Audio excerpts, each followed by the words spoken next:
بسم الله الرحمن الرحيم. سبح لله ما في السماوات وما في الأرض وهو العزيز الحكيم. هو الذي أخرج الذين كفروا من أهل الكتاب من ديارهم لأول الحشر ما ظننتم أن يخرجوا وظنوا أنهم مانعتهم حصونهم من الله فأتاهم الله من حيث لم يحتسبوا وقذف في قلوبهم الرعب يخربون بيوتهم بأيديهم وأيدي المؤمنين فاعتبروا يا أولي الأبصار.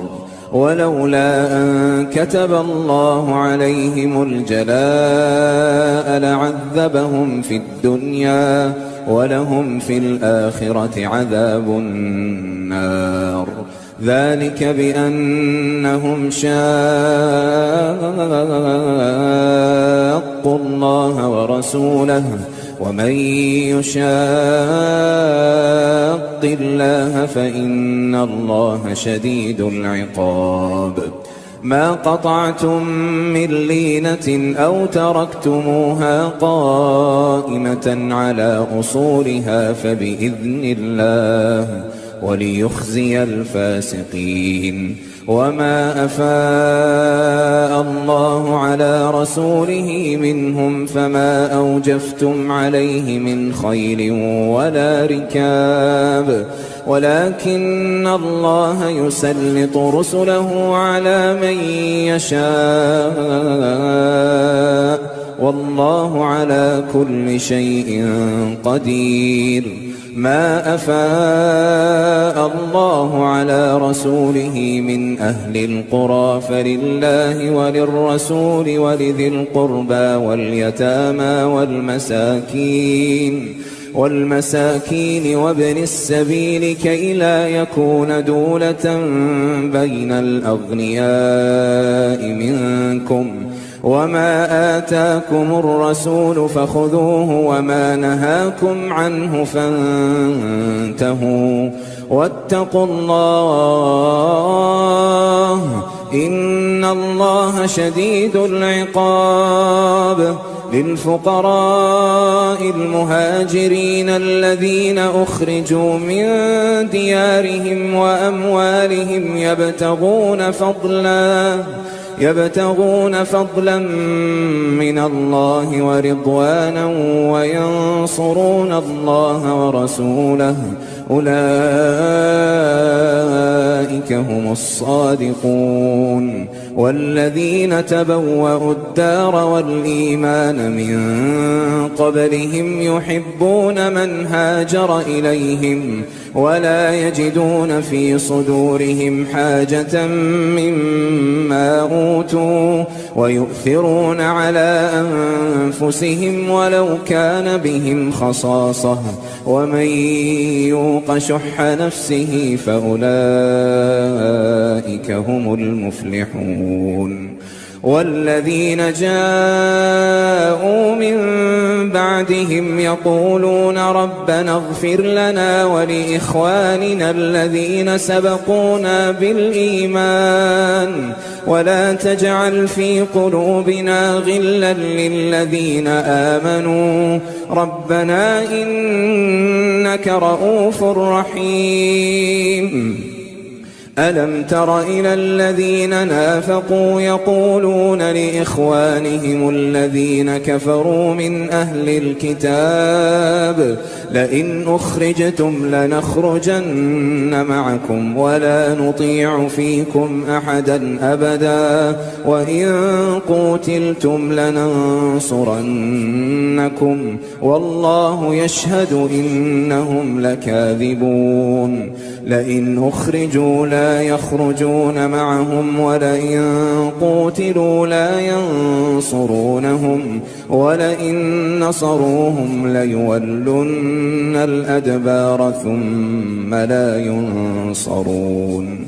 لأنتم أشد رهبة في صدورهم من الله ذلك بأنهم قوم لا يفقهون.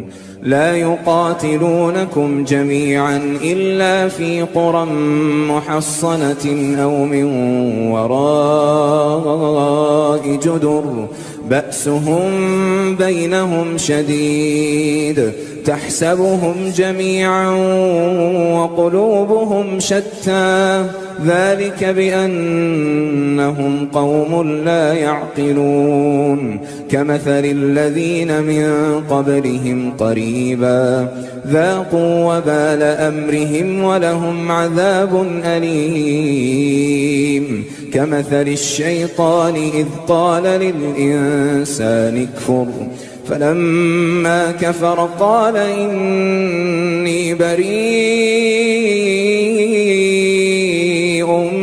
منك إني أخاف الله رب العالمين فكان عاقبتهما أنهما في النار خالدين فيها وذلك جزاء الظالمين يا أيها الذين آمنوا اتقوا الله ولتنظر نفس ما قدمت لغد واتقوا الله إن الله خبير بما تعملون ولا تكونوا كالذين نسوا الله فأنساهم أنفسهم أولئك هم الفاسقون لا يستوي أصحاب النار وأصحاب الجنة أصحاب الجنة هم الفائزون لو أنزلنا هذا القرآن على جبل لرأيته خاشعا متصدعا من خشية الله وتلك الأمثال نضربها للناس لعلهم يتفكرون هو الله الذي لا إله إلا هو عالم الغيب والشهادة هو الرحمن الرحيم هو الله الذي لا إله إلا هو الملك القدوس السلام المؤمن المهيمن العزيز الجبار المتكبر سبحان الله عما يشركون هو الله الخالق البارئ المصور له الأسماء الحسنى يسبح له ما في السماوات والأرض وهو العزيز الحكيم